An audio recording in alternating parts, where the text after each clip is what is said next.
దేవుని వాగ్దానములను నమ్మి నా జీవితంలో ఎన్నో గొప్ప కార్యములను చూడగలుగుతున్నాను. వాగ్దానములను మీరు కూడా నమ్మి దేవుని గొప్ప కార్యములను చూడండి. ఈరోజు దేవుని జీవపు మాట.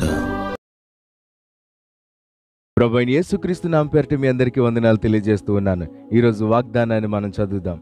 యోహాను సువార్త 11వ అధ్యాయం 40వ వచనాన్ని మనం చదువుదాం. అందుకు యేసు, నీవు నమ్మిన ఎడల దేవుని మహిమను నువ్వు చూస్తావు. మనము నమ్మిన ఎడల దేవుడు సర్వశక్తిమంతుడని మనం నమ్మాలి. దేవుడు మిక్కిలి కనికర పూర్ణుడని మనం నమ్మాలి. ఆయన శాశ్వతమైన ప్రేమతో మనల్ని ప్రేమిస్తున్నాడు.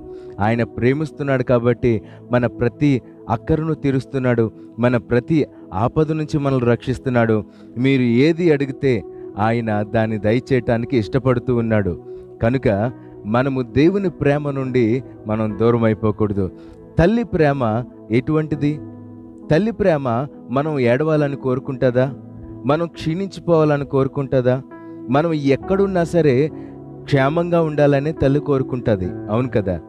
ఒక మానవ జీవితమే అంత ప్రేమ చూపిస్తూ ఉంటే ప్రభువైన దేవుడు ఇంకెంత ప్రేమ చూపిస్తాడు?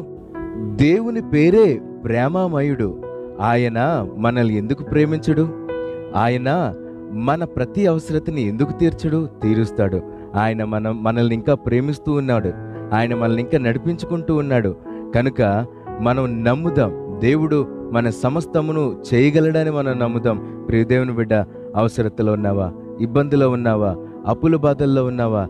ఏది ఏమైనా సరే దేవుణ్ణి మాత్రం నమ్ము. నువ్వు దేవుని మీద మాత్రం ఆధారపడు. దేవుడు నీ సమస్తమును ఆయన సరిచేయటానికి ఇష్టపడుతున్నాడు.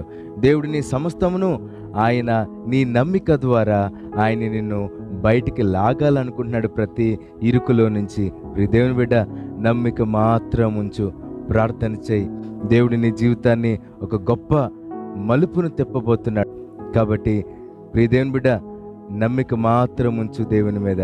దేవునికి సమస్తము సాధ్యము అని నమ్మిక మాత్రం ఉంచు. దేవుడు ఏదైనా చేయగలడు అని నమ్మిక మాత్రం ఉంచు.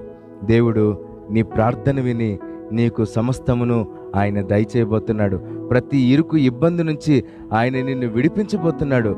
కాబట్టి నీవు దేవుని వైపుకి మాత్రమే చూడు.